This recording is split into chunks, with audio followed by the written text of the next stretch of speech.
Mi nombre es Miroslava Sánchez y te quiero dar la bienvenida a Ya la vi, un programa hecho para los amantes del cine y la televisión.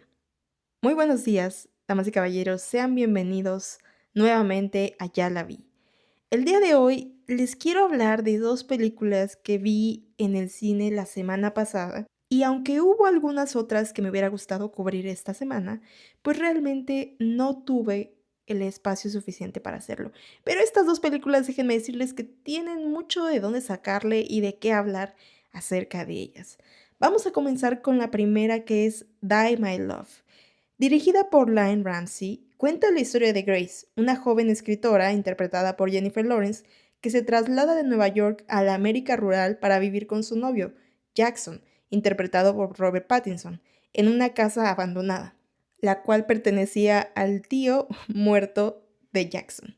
En un principio, este cambio para los dos les permite experimentar una libertad en muchos aspectos, y pareciera que ellos dos son solo pues dos chicos que están viviendo y experimentando la vida.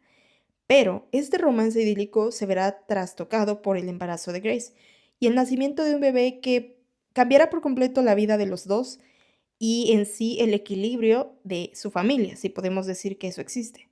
Por un lado, Jackson adopta un rol patriarcal y parece que hasta se vuelve santurrón y mojigato porque deja de tener intimidad con Grace.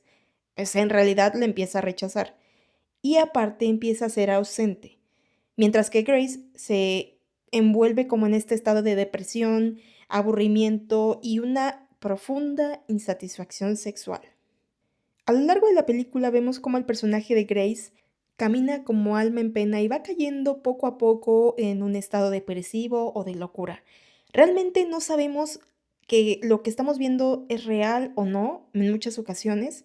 No sabemos si es la realidad o es lo que está pasando en la cabeza de Grace, porque esta película la vemos en gran parte desde la perspectiva de Grace. Esta película nos permite, que me parece lógico, pero al mismo tiempo no termina haciéndolo. Nos invita a caminar con Grace en vez de juzgarla. Pero al mismo tiempo, esto me causa no sé, me causa mucho problema porque pasamos la mayoría del tiempo de la película con Grace, pero en los pocos minutos que aparece Jackson, que es un personaje completamente relegado, no parece, o sea, parece que la película no le quiere dar importancia narrativa a Jackson, pero sigue siendo un personaje con el que el público conecta más que con Grace. Y ese es el problema. Si la película se trata de cómo se vive estos problemas de la depresión postparto, porque spoiler, es más o menos hacia dónde va, ¿por qué al final terminamos, la mayoría o muchas personas, conectando más y siendo más simpáticos con el personaje de Jackson? Esto es lo que a mí no me termina de conectar. Pero bueno, regresando a el personaje de Grace. La película nos arrastra al interior de la cabeza de ella, donde, de nuevo, los límites entre lo real y lo simbólico se disuelven por completo. Grace actúa, al principio, cuando ellos recién se casan, todo estaba bien, pero empieza a actuar de una manera extraña en el momento en que su hijo nace. Ella se vuelve furiosa, violenta e inexplicable todo el tiempo. Y Jackson, aunque parece ser comprensible y está consternado por cómo actúa, realmente no hace nada para ayudarla. Da la impresión en la película que ninguno de los dos en sí decidió convertirse en adultos responsables, porque vemos cómo vive Grace. Cuando nace su hijo, Jackson empieza, les digo, se va a trabajar y la deja, y Grace es como si fuera un adolescente, la dejan en una casa y no limpia, no hace nada, no tiene la motivación para hacer algo, y es que realmente vivía en un cochinero, pero también la casa estaba horrible, y como Jackson, de pasar de vivir a Nueva York, la lleva alejada de la sociedad en una casa en donde murió su tío, era como, nada de lo que está pasando tiene sentido porque ninguno de los dos está actuando de manera madura. Y mientras Grace empieza a pasar pues más tiempo sola, cae en un estado pues más depresivo, tiene esta, podemos decir que es ansiedad sexual porque Jackson ya no la toca. A su niño, por más que pareciera, con lo que le estoy contando, que ella no le quisiera dar atención, realmente era lo único que ella tenía, era lo único que la movía, hacía algo por él. Podría estar cochinero la casa, pero el niño tenía comida. Y sí, probablemente fue muy irresponsable en muchas ocasiones durante la película y pareciera que su locura se iba a extender y iba a causar problemas para su bebé, pero cuando se trataba del bebé como que algo como que se prendía en su cabeza. Ahora, quiero decirles que esta película es más larga de lo que lo esperaba y puede ser muy tediosa. La verdad, para mí fue una película muy tediosa, principalmente la primera parte de la película, porque comenzamos a ver cómo Grace actúa, eh, vemos cosas que para nosotros en ese momento no tienen sentido, como les voy a plantear aquí una escena de las que suceden en la película. Estamos viendo cómo Grace se queda sola con su bebé, qué raro, eh, y empieza a cantar una canción que es Oh Nikki, que la canta durante bastante tiempo y después empieza a hablar sola y vemos cómo se repite la canción, se repite bastantes veces y empieza a hablar sola y después se golpea la cabeza contra una puerta de vidrio y después vemos cómo ella salta hacia la pared de vidrio y se rompe y ella cae. Entonces, no sabes si es real o no. Es una película con un sonido que te está atacando todo el tiempo, que realmente no te deja en paz. Puede llegar a ser un poco estresante en un inicio, entonces, pues no sabes qué está pasando y es un escenario que se repite. Realmente no vemos que Grace sale de la casa, pero sí vemos algunos detalles que logran hacer que te quedes prestando atención a la película. Por ejemplo, mientras Grace está sola en la casa, llega constantemente un motociclista a rodear la casa y se le queda viendo a Grace. Y es como de que, ¿qué está pasando? ¿Por qué ella se le queda viendo ese motociclista y ese motociclista rodea la casa? O sea, algo quiere él con ella. Entonces ese tipo de ideas o esas presentaciones en la película son lo que te mantiene, por así decirlo, prestando la atención a lo que está pasando aunque no entiendas nada. Y es que sí, te lo repito, esta película tiene muchas metáforas tanto visuales como narrativas. Otro de los ejemplos es que Grace ve a un caballo en su porche y es como, de que, ¿qué hace un caballo aquí? O sea, realmente no estoy entendiendo, pero luego está la explicación de que, bueno, la libertad vive en todas partes menos en la vida que ella tiene, ¿no? Entonces, a través de este tipo de metáforas y de las situaciones que se le presentan a Grace, que cae en una espiral de depresión y locura, y es que parece ser que tanto la realidad como su mente la traicionan. Uno de los puntos claves en los cuales Grace ya, digamos que a Jason se le cae de su gracia, es cuando una vez más Jason no está en casa, se supone que trabaja, y le llama a Grace por teléfono, le dice él que está en una estación de autoservicio, está comiendo, y vemos una escena en la que él está interactuando con una mesera y Grace se imagina que él se acuesta con la mesera. Entonces ahí es como cae en más locura y cuando Jason llega a casa es muy indiferente, no le habla y aparte le lleva un perro que es el perro más odioso de toda la vida porque no se callaba, no sabía qué hacer y Jason solamente le fue a dejar más responsabilidades. eh, pues ya Grace tenía todos los escenarios posibles para ser infeliz y por más que ella, pues desde su punto de vista y desde cómo ella se estaba aproximando en el punto en el que ella se encontraba de ánimos y todo, se intentaba acercar a Jason, pues a Jackson, perdón, pues no lo lograba. Entonces cae y cae más y se envuelve más dentro de ella y es inevitable para Jackson entrar. Ya no la deja, o sea, ya es casi irreconocible.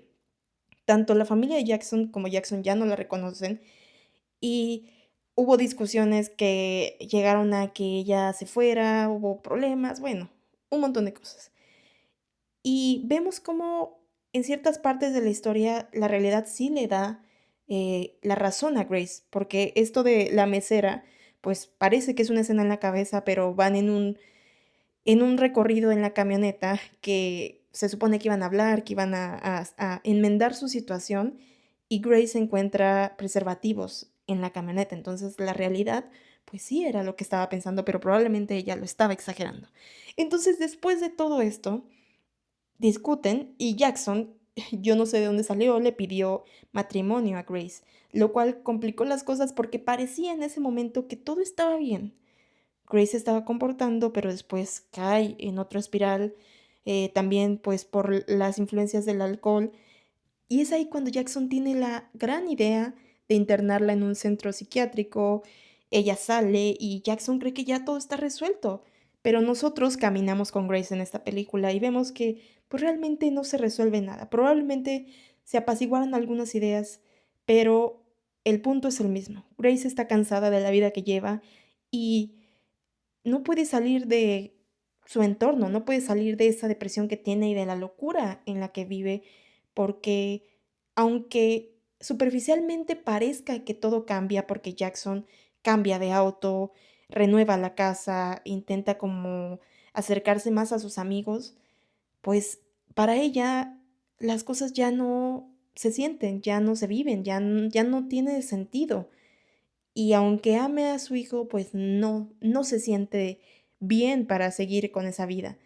Y aunque de cierta forma hay estos destellos de amor entre ella y Jackson, pues no pasa. O sea, vemos como Grace ya está en un punto en el que la depresión postparto y todos los demonios de su pasado han llegado ya a consumirla por completo y pues ella ya sabe que es inevitable. Y Jackson intenta rescatarla, intenta hacer algo, pero ya era muy tarde y Grace decide ir al bosque e incendiarse.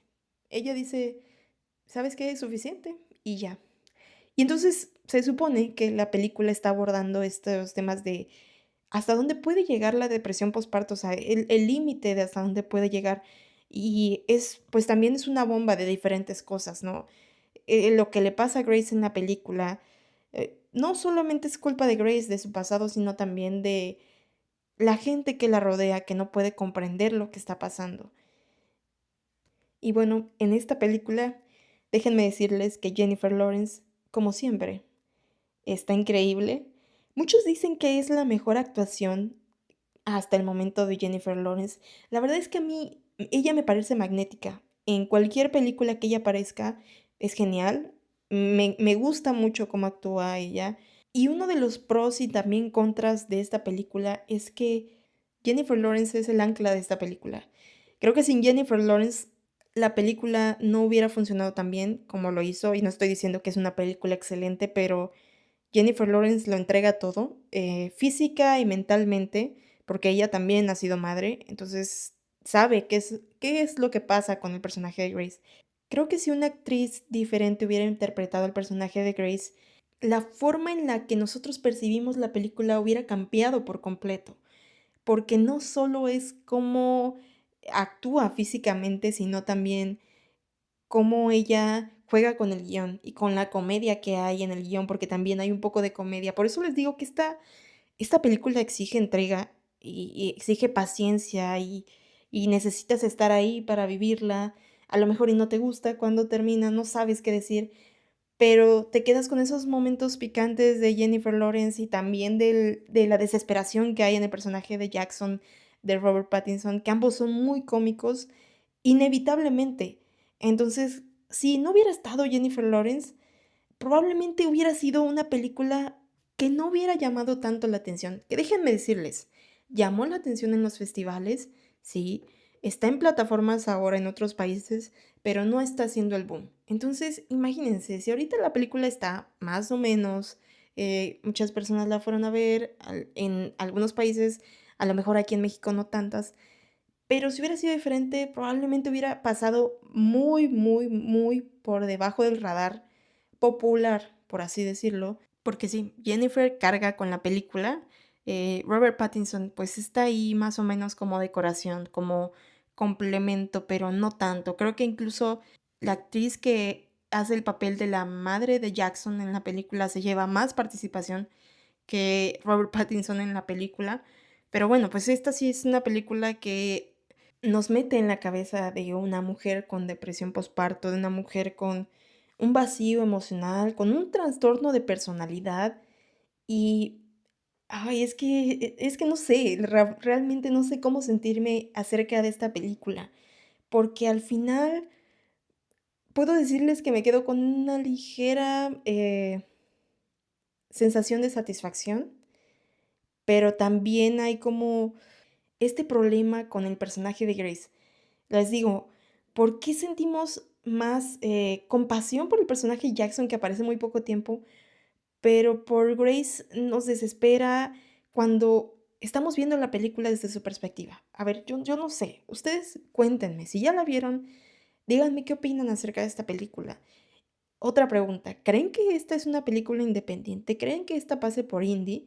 Porque he escuchado en videos y en otras reseñas que esta película es una película indie, porque dicen que Robert Pattinson se ha dedicado a hacer películas indie la mayoría de su carrera, lo cual puede ser cierto, pero no sé si esta pase por indie o no. A ver, estuvo en los festivales más importantes de cine.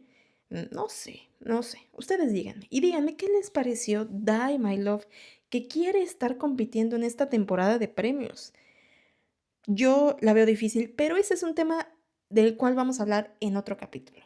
Ahora vamos a pasar con la segunda película, que es Depredador Tierras Salvajes. Dirigida por Dan Trachtenberg, que es el director de las películas anteriores de Depredador, Prey y Depredador Cazador de Asesinos, la historia sigue a Dek, un Yautja, que es, digamos, un alienígena, una especie de alienígena, que para demostrar su valía a su padre y a su clan se embarca en la cacería de la criatura más peligrosa de todas, el indestructible Kalisk. En su camino se encuentra con una simpática androide llamada Tia, interpretada por Elle Fanning, quien es experta en la vida salvaje del planeta. Ella se ofrece a ayudar a Dek en su cacería a cambio de que la lleve con su compañera de trabajo, otro androide llamado Tessa, que también es interpretado por Elle Fanning. A ver, esta película, la neta, yo no tenía ganas de verla. Nunca he sido fan de la franquicia de Depredador y tampoco de Alien. Déjenme decirlo, discúlpenme. No me llaman mucho la atención estas películas. Sé que han sido unas franquicias, pues, importantes, digamos, en ciertos años, pero el que existan como 1000 películas de Depredador y Alien me da tanta flojera porque tengo que vérmelas todas. Pero decidí darle la oportunidad, como lo debemos hacer con todas, claro, ¿no? Y vaya que sí me sorprendí, ¿eh? Me sorprendí bastante. Vamos a hablar un poco de esto. En primer lugar, esta película está siendo recibida positivamente por el público. Es la película número uno en taquillas hasta el momento en México y en Estados Unidos. Se ha llevado, al menos en México, la semana pasada, 80 millones de dólares en recaudación y ha sido, pues les digo, número uno. ¿Ok? Esta es una película popular. Y es una película popular que funciona. Es muy fácil de digerir y es entretenida hasta cierto punto, lo cual pues hace que en sí funcione como producto que se vende. La trama en realidad es muy sencilla, o sea, están todos estos elementos construidos para contrastar el deseo de la gloria individual de este Yautja que es Dak, y está también el elemento de trabajar en equipo. Esto como elemento narrativo funciona bien en cualquier película, pero funcionó mucho mejor en Depredador Tierras Salvajes, porque tomemos en cuenta esto. A lo largo de la franquicia de Depredador, hemos visto cómo las películas son dramas humanos y siempre están interrumpidos por la participación antagónica del depredador. Y en esta, por primera vez, yo creo que, no sé por qué no se les ocurrió antes, pero qué bueno que a Dan se le ocurrió, el Yautja es el protagonista, el Yautja es quien es el bueno, y no lo conocemos en la Tierra, no tiene contacto con los humanos. Aunque Thea sea un androide creado por humanos, pues no están en la Tierra. Ahora sí que el humano no es factor en esta película y eso es lo que le da frescura. Imagínense, después de 8 películas, un respiro de los humanos y un óleo en blanco le permite a la franquicia de Depredador tener posibilidades infinitas para continuar viendo a los Yautja en otros escenarios. En esta vemos como él está en un mundo salvaje, que todo realmente evolucionó para ser letal. Entonces Dak tiene que pelear literalmente hasta con el pasto para poder cazar a su presa y demostrarle su valor a su clan Yautja. Y es que para mí fue inevitable que esta película me recordara, no por la narrativa probablemente, en cierta parte tal vez, pero por el mundo en el que está, porque es un mundo pues bastante hostil y es un personaje que se tiene que demostrar a él mismo, pero también a los demás lo que vale. eh, Me recordó mucho a Avatar. La verdad es que, oigan, es muy parecida. En Avatar vemos cómo Jake Sully se tiene que enfrentar en un inicio al mundo de los Na'vi y es como todo muy desconocido. También los animales son muy agresivos, las plantas pueden ser también agresivas. Y en un inicio parece lo mismo con Deck estando en este planeta nuevo. Ahora, otro punto que creo que ayuda mucho a la película son los efectos especiales. En gran parte de la película yo no vi que se viera chafona, ¿saben? O sea, se ve bien. Hay uno que otro pedacito que probablemente sí se ve ahí como muy borroso. Creo que son las escenas finales en las que él está ya en el planeta de los Yautja, que se ven las escenas medio borrosas, pero en general se ve bien y el personaje de Deck se ve muy bien, o sea, se ve con bastante detalle y eso lo hace más llamativo. Y otro factor importante de la película es Elle Fanning como tía. Realmente ella hizo maravillas con el guión que tuvo, ¿eh? Y su comedia apoya mucho a la película, porque el Yao Ya no puede ser simpático, porque los Yao Ya no son amigos de nadie. Entonces, Elle Fanning como que con su personaje de tía intenta añadirle esta comedia y estos remates cómicos que son justos, no son exagerados. Probablemente si hubieran añadido más sí hubiera sido ya demasiado, pero creo que está en el punto, ¿saben? La comedia está hasta donde está. Esto es una película de acción, no es para que te rías tanto.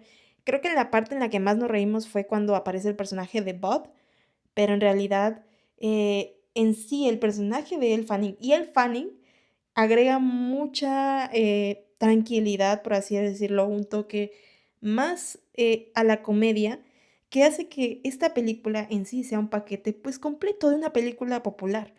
No es una película completamente seria, sí es una película de acción en la que sí estamos viendo todo el tiempo cómo hay peleas y ataques, pero no es tan sangrienta y al mismo tiempo la sobriedad se ve balanceada con la comedia.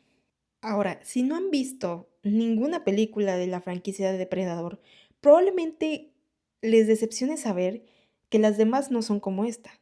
Me gustaría decir que esta es una buena forma de entrar a la franquicia, de hacerte conocedor, pero debes de saber que este es el renacimiento de la misma, porque las demás siguen la misma fórmula. El depredador es el antagonista y el humano es el protagonista, es el bueno. Y aquí vemos completamente lo contrario. Entonces, si ya vieron esta película y creen que las de Depredador son así, pues no, realmente no. Hay películas de Depredador que son muy malas y les digo, Dan ha llegado, el director, a salvar esta franquicia, le ha dado un muy buen toque y la ha convertido en la hoja en blanco más valiosa de Hollywood en el momento. Porque al final no establece una dirección obvia, lo cual hace que el espectador tenga curiosidad por el futuro de la franquicia. Realmente no sabemos si Dak va a pelear para estar en su planeta de los Yautja, si va a huir, si va a ser como esta clase de eh, aventura con sus amigos. No sabemos nada, pero esta es la hoja en blanco más valiosa y probablemente la gallina de los huevos de oro más valiosa en términos de franquicia para Hollywood en el momento. Y es que para el público, esta franquicia de Depredador debe de ser muy importante en el momento, porque hemos visto cómo otras franquicias han intentado renacer o han intentado seguir vivas y han hecho pues productos muy decepcionantes. Hay muchísimos ejemplos, podemos hablar de Star Wars, Harry Potter, Los Vengadores, podemos hablar de todo lo que ha hecho DC y por más que sean franquicias que valen muchísimo dinero y que realmente venden demasiado, en muchas ocasiones no logran hacer películas que tengan el éxito, que a la gente les agrade en general, al público en general les agrade. Y es por esto que en esta realidad en la que vemos qué han hecho con las franquicias, nuestro nuevo refugio probablemente sea Depredador, representando algo fresco y esperanzador para el público.